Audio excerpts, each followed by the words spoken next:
Hello, আসসালামু আলাইকুম। আশা করি সবাই ভালো আছেন। চ্যাম্পিয়ন্স লিগের কোয়ার্টার ফাইনালের লেগ 1 এর সেকেন্ড পার্ট আনলাম। এ সেকেন্ড পার্টে যেটা হবে সেটা ২ টা ম্যাচের একসাথেই আমি প্রিভিউ দিব।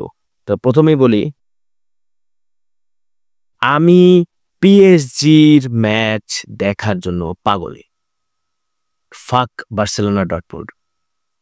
ভাই, যখন পিএসজির যে দর্শক, পিএসজির ফ্যান্সরা যখন ব্যান্টিং করবে, বু দিবে, কাকে জানেন?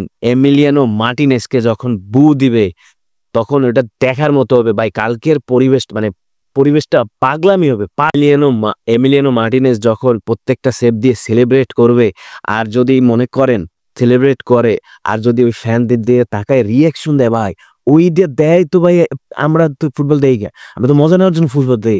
আমার তো ওই দিয়েই আমি তো চাই রিয়াকশন দিবে, পাগলামি করবে। ওই পাগলামির সেলিব্রেশন দেখাই হয়েছে পয়সা উসুল ভাই। আমি দেখমু, পাগল হয়ে যাব। তো বার্সেলোনা ডটমুন্ডের খেলায় কি এমন এক্সপেকটেশন রাখেন ভাই? এরকম পাগলামি। এখন কথা হইলো যে পিএসজির কি করা উচিত?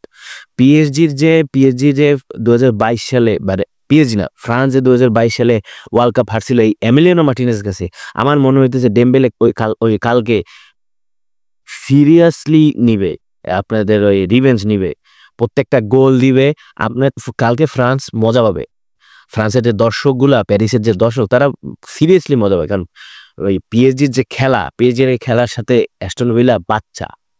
বাট যদি বাঁচাই দিতে এলিসন বেকারের মতো যদি এমিলিয়ান মার্টিনেজ উঠে যায় তাহলে ঠিক আছে। বাট আরেকটা কথা, আমি পিএসজির সতর্ক করে দিই, যদি কেউ পিএসজির দর্শক হয়ে থাকেন, পিএসজি বাই প্লিজ ইসে নিয়ে যাইবে না। মনে করো কি লিভারপুলের মতো এলিসন বেকার পেনাল্টিতে নিয়ে যাবা, এরপরে এলিসন বেকার একটাও ধরতে পারবে না, এটা হইবে না ভাই। আপনারা যদি মনে করেন অ্যাস্টন ভিলার মাঠে ভিয়া পার্কে পেনাল্টিতে যেতে চাইবেন, তাইলে ভাই আপনারা ভাই আগেই বাদ দিয়ে চলে যান। সেভেন আপনার খেলা যাবেন, অ্যাস্টন ভিলা চলে দিবে। বাট আপনাদের ম্যাচ শেষ করতে হবে পার্ক দে প্রিন্সেসে। কথা এখানেই শেষ। আমি এর চেয়ে বেশি কিছু বলবো না। আমার খেলা আমি দেখবো এমিলিয়ানো মার্টিনেজের জন্য। এমিলিয়ানো মার্টিনেজ কি পাগলামিটা করে এটা দেখবো। আমি তো চাই পিএসজি জিতুক। এখন কথা হইলো বার্সেলোনার ডটমুন্ডের কথায় আসি। ডটমুন্ডের প্লেয়ার নাই, ডটমুন্ডের প্লেয়ারই নেই ভাই। সবগুলো ইনজুর্ড, কার্ডে সাসপেন্ডেড। এই টিমরে যদি বার্সেলোনা ঠগাইতে না পারে, আর এই টিম যদি মনে করেন বার্সেলোনার মাঠে যদি বাই চান্স ড্র হয়ে যায়, সিগন্যাল ইদুনা পার্কে তো ভাই পিড়িবে আপনাকে বার্সেলোনা। যেটা ২-২ ড্র হয়েছিল, যেটা কিনা। এখন কথা হইলো, ফার্স্ট অফ অল মাথায় রাখতে হবে, আপনাদের যদি উঠতে হয় সেমিফাইনালে, ডটমুন্ডরে ফার্স্ট লেগেই বাড়ি দিয়ে পাঠিয়ে দিতে হবে ৩-৪টে গোল দিয়ে। যদি না পারেন আপনারা বাদ, আমি বলে রাখলাম বাদ। এখন আসেন আমরা শুরু করি, এই ট্যাকটিক্যাল অ্যানালাইসিসটা শুরু করি। 11টা কেমন হবে এই আসি। পিএসজি স্ট্যাটসটা এই বছরে, এই সিজনে ৪৬টার মধ্যে ৩৫টা জিতছে, আর অ্যাস্টন ভিলা ৪৬টার মধ্যে ২৬টা জিতছে। আর বোস টিম থেকে ৪৬ মধ্যে ২৮টা ম্যাচে গোল হয়েছে দুই পাশেরই। অ্যাস্টন ভিলারও ৪৭টা এরকম। ওভার ২ এর উপরে গোল দিছে ২৯ বার, ৩০ বার অ্যাস্টন ভিলা। মানে গোল স্কোরিং হবে মাখো, একেবারে পাগলামি খেলা হবে। এই পাশে পিএসজি গোল দেবে, অ্যাস্টন ভিলাও গোল দেবে। সেই স্কোর ফার্স্ট ৩২ বার, ২৫ বার হলো অ্যাস্টন ভিলা। কনসিড করছে ফার্স্ট টাইম গোল কনসিড করছে ১৩ বার, অ্যাস্টন ভিলা ১৯ বার। ভাই কে আগে গোল দেবে ভাই জানি না ভাই, একেবারে পাগলামি। তারপরে ৪৬টার মধ্যে ৪২টা, মানে পিএসজি ফুল সিজনে ৪টা ম্যাচ হারছে, আর 11টা ম্যাচ হারছে অ্যাস্টন ভিলা। এটা একটা শকিং অ্যাস্টন ভিলার জন্য। আর ফার্স্ট হাফ উইনার হয়েছে ২৩ বার, আর অ্যাস্টন ভিলা ১১ বার। তো কামব্যাক দিছে, অনেকবার কামব্যাক দিছে তারা। এইখানে বুঝাই যেতেছে অনেকবারই কামব্যাক দিছে। ক্লিনশিট ১২টা রাখছে, 15টা পিএসজি, সমান সমান। এভারেজ স্ট্যাটসে যদি বলে, গোল স্কোর 2.7, 2 এর উপরে প্রচুর, মানে এভারেজলি প্রত্যেকটা ম্যাচে 2টা করে গোল দিচ্ছে। পাগলামি হবে। আর 1.63 অ্যাস্টন ভিলা। গোল কনসিডারেড 0.89, একটারই কম, ওইরকম গোল খায় না। আর 1.2, একটা গোল মিনিমাম খাবেই অ্যাস্টন ভিলা। এক্সপেক্টেড গোলস 2.45 আর 1.56 অ্যাস্টন ভিলা। শর্টস 18.8 আর 13.02। এখানে একটুখানি খারাপ অবস্থা। 7.8 হলো শর্টস অন টার্গেট, আর 4.91 হলো শর্টস অন টার্গেট অ্যাস্টন ভিলার। এখন আমি জাস্ট চ্যাম্পিয়ন্স লিগ আপনাদের দেখাইতে চাই, চ্যাম্পিয়ন্স লিগে 12টার মধ্যে 7টা পিএসজি জিতছে, আর 10টার মধ্যে 7টা অ্যাস্টন ভিলা জিতছে। এর মধ্যে বায়ার্ন মিউনিখের ঠকানো একটা, যাই হোক, ওটা আমি বলতে চাইতেছি। টিপস স্কোর 12টার মধ্যে 4টা, 10টার মধ্যে 3টা, আড়াইয়ের উপরে গোল দিছে 6বার, মানে 2-এর উপরে গোল দিছে 6বার, 5বার, ঠিক আছে। উইনার ড্র হইলো 12টার মধ্যে 8টা, আর 10টার মধ্যে 8টা। Aston Villa first half winner হয়েছে 12টার মধ্যে 5টা, 10টার মধ্যে 1টা গোল। পিএসজি ফার্স্ট হাফেই লিবে, মাথায় রেখে। গোল স্কোর 2.08, সমানই বলতে গেলে 1.9। গোলস কনসিডার 0.83, 0.7, মানে চ্যাম্পিয়ন্স লিগের অ্যাস্টন ভিলা অন্য লেভেলের, অন্য ব্রিডের। শর্টস অন টার্গেট হইলো 6.67, 5.4। অ্যাস্টন ভিলার 18.5 শর্টস আর 13, ঠিক আছে। আর যদি আপনাদের ইটা দেখাই, এলিভেনটা দেখাই, কোথায় গেল, ভুল করি সেটা ঢুকে গেলাম, তাই তো। ডোনারুমা স্টার্ট করবে, নুনো আছে এই পাশে, পাচো অবশ্যই সেন্ট্রাল ব্যাকের আগের বার যে লিভারপুলে সেই খেলছিল, বাট প্রবলেম হলো মার্কিনিয়াস সাসপেন্ডেড দেখা, তার পাচোর সেন্ট্রাল ব্যাক ডুও হইলো বেরালডো, আর এই পাশে তো হাকিমি আছে।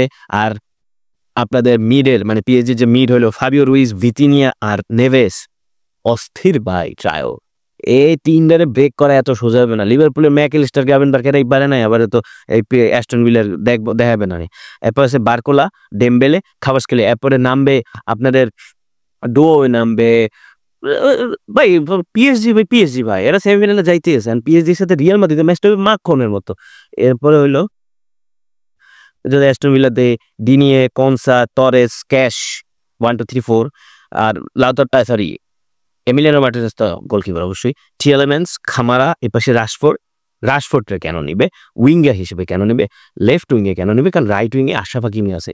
এখানে যদি পেসি উইঙ্গার না নেওয়া হয় তাইলে আপনি তো ওইখান থেকে আর চেষ্টা করেও পারবেন না, কারণ হাকিমি বা নুনো মেন্ডেস এরা বল যেরকম তারা উপরে উঠতে পারে, আবার নিচে নামতেও পারে একইভাবে, কারণ তাদের পেস তাকে এই করতে সাহায্য করে। তো আপনি যদি ভালো উইঙ্গার না নেন তাইলে তো হাকিমের সাথে আপনি পেসে বিট হয়ে যাবেন, অলওয়েজ পেসে বিট হয়ে যাবেন, যেটা কিনা লিভারপুল হয়ে গেছিল অ্যাস্টন ভিলার সাথে, সরি লিভারপুল হয়ে গেছিল পিএসজির সাথে।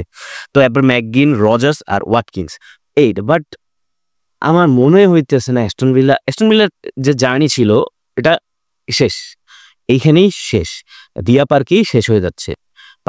একটা খেলবে আর ভিয়া পার্কে খেলবে, তো ভিয়া পার্কেই চ্যাম্পিয়ন্স লিগ জার্নি অ্যাস্টন ভিলার খতম। এখন আছি ডটমুন্ডের কথা। আমি ডটমুন্ডের জাস্ট, আপনি ডটমুন্ডে কি জিতছে আমি চাই তো যাই না, আমি জাস্ট ডটমুন্ডের আপনার দেখাবো, মানে গ্রস নাই। আমি একটা জিনিস খেয়াল করে দেয় বলি আপনার, গ্রস এতদিন যখন গ্রস ছিল, বা ও তো গ্রস তো সাসপেন্ডেড হয়েছে, গ্রস যখন ছিল তখন বরুসিয়া ডর্টমুন্ড 3-5-2-তে একটা ট্রানজিশনাল কাউন্টার অ্যাটাক বেস একটা ফুটবল খেলা ছিল আপনাদের নিকো কোভাচ। বাট এখন যেহেতু গ্রস নাই, তখন তাকে শিফট করতে হইতেছে 4-2-3-1 ফরমেশনে, বিকজ আপনাকে মিনিমাম 6, মানে জিনিসটাকে আটকে রাখতে হবে। কারণ কাকে কাকে, গাভি, পেদ্রি, ডিয়ং, ইয়ামাল, আপনাকে তো ডিফেন্সিভ স্টেবিলিটি রাখতে হবে, দেন না আপনি কাউন্টার অ্যাটাকে যাবেন। আপনার বল পজিশনে, আপনি তো মনে হয় না বল পজিশন রাখতে পারবেন, তো আপনার উচিত হবে সিটব্যাক কইরা বার্সেলোনাকে আসতে বলা। যদি না পারে দেন আপনি তাদের হাইলাইন যে ডিফেন্স আছে, ওই হাইলাইন ডিফেন্সে ব্রেক করা, কাকে দিয়ে সেটা ব্রেক করতে হবে আপনাদের কারিম আদিয়ামিকে দিয়ে, যে কিনা অনেক পেসি একটা উইঙ্গার। তা এই পাশে আছে গুরেইসি। আর আরেকটা কথা, কে আর ইনজুরিতে আছে, গ্রস সাসপেন্ডেড, অস্থির একটা মিডফিল্ডার ছিল, পারতেছে না খেলতে, সরি। দেন আসি শোল্টার বেক নাই, সাবিৎজার নাই, সুলে নাই। এই টিমটা যদি আপনি ঠকাইতে না পারেন, আপনার বাড়ি চলে যাওয়াই বেটার হবে। আপনাদের দরকার নাই আপনারা সেমিফাইনালে কাকে ইন্টার মিলান বা বায়ার্ন মিউনিখের সাথে খেলবেন, পারবেন যদি ডটমুন্ডে না হারাইতে পারেন। আরেকটা কথা, বাই দ্য ওয়ে, যদি বার্সেলোনার ডটমুন্ডের সাথে খেলা, এরপরে সপ্তাহের শেষে জার্মান ক্লাসিকো ডটমুন্ডের খেলতে হবে বায়ার্ন মিউনিখের সাথে, আবার বায়ার্ন মিউনিখের সাথে খেলার পরেই তারা সিগন্যাল ইদুনা পার্কে আবার বার্সেলোনার সাথে খেলবে। তো ডটমুন্ডের এই 3টা ম্যাচ খুবই ক্রুশাল, তারা সেমিফাইনাল খেলবে কিনা আর বায়ার্ন মিউনিখের জন্য খেলবে। বায়ার্ন মিউনিখের জন্য সেরকম ক্রুশাল এই 3টা ম্যাচ, ইন্টার মিলান, ডটমুন্ড আর যদি এই 3টা ম্যাচ, যদি বায়ার্ন মিউনিখ এই 3টা ম্যাচ জিততে পারে আর ডটমুন্ডও যদি এই 3টা ম্যাচ জিততে পারে, আমরা জার্মান ক্লাসিকো দেখতে পারি। সেমিফাইনালে আমি নিজে চাইতেছি যে একটা জার্মান ক্লাসিকো হোক। এখন কথা হচ্ছে কেমনে হবে, ডটমুন্ডের প্লেয়ার নাই। তো আমি জাস্ট দেখাচ্ছি। তো গাভি, ডিয়ং, পেদ্রি তো মিডে, এই পাশে আছে বালদে, খুবলসি, আরাহো, কুন্ডে আর শেজনি, আর রাফিনিয়া, লেভানডস্কি আর ইয়ামাল। যেহেতু এটা তো মেইন 11 ফর বার্সেলোনা, তো এখন যেহেতু ডটমুন্ডের প্লেয়ার নাই, তো ডটমুন্ডের প্লেয়ার নাই যেহেতু কি করা উচিত তাদেরকে 4-2-3-1 ফরমেশনে আটকাতে হবে। একটা প্লেয়ার আছে ডটমুন্ডের মেইন এক্স প্লেয়ার হইল রায়ারসন। ইয়ামালকে আটকানোর জন্য রায়ারসনের যে এই যে পিচটা আছে, এই পিচটা অনেক ইম্পর্টেন্ট।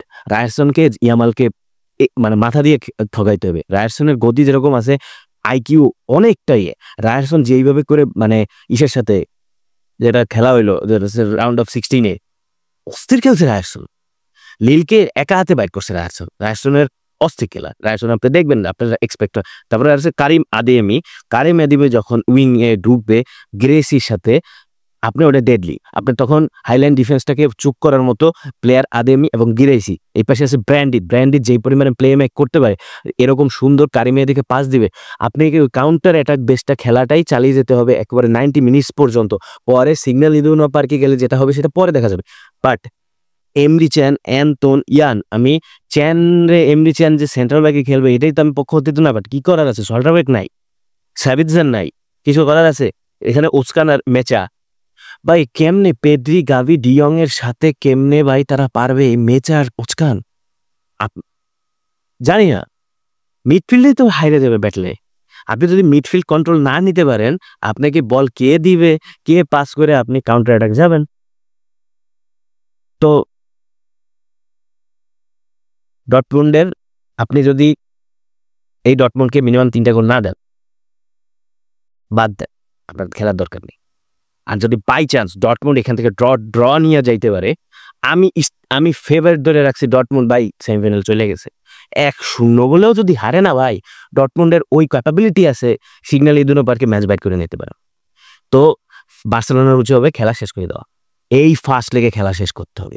ডটমুন্ডের আর কোনো চান্স দেওয়া যাবে না। কিন্তু আমার এখনো মন বলতেছে ডটমুন্ড উইল উইন, মানে এইখানে উইন হবে না, বার্সেলোনা মাঠে না, বাট ওরা চলে যাবে অ্যাগ্রিগেটে, চলে যাবে সেমিফাইনাল চলে যাবে। আর এই পাশে পিএসজি অটোমেটিকলি সেমিফাইনালে। তো আসি, খেলা দেখবেন। বাট যাই বলেন ভাই, এমিলিয়ানো মার্টিনেজের জন্য ভাই পিএসজি আর অ্যাস্টন ভিলা থেকে ওই ফাঁকা বার্সেলোনার ওই ডটমুন্ড দরকার নেই। আপনি এমিলিয়ানো মার্টিনেজে দেখবেন, পরে অ্যাস্টন ভিলার মাঠে পিএসজি কি করে ওটা দেখার দরকার নেই। বাট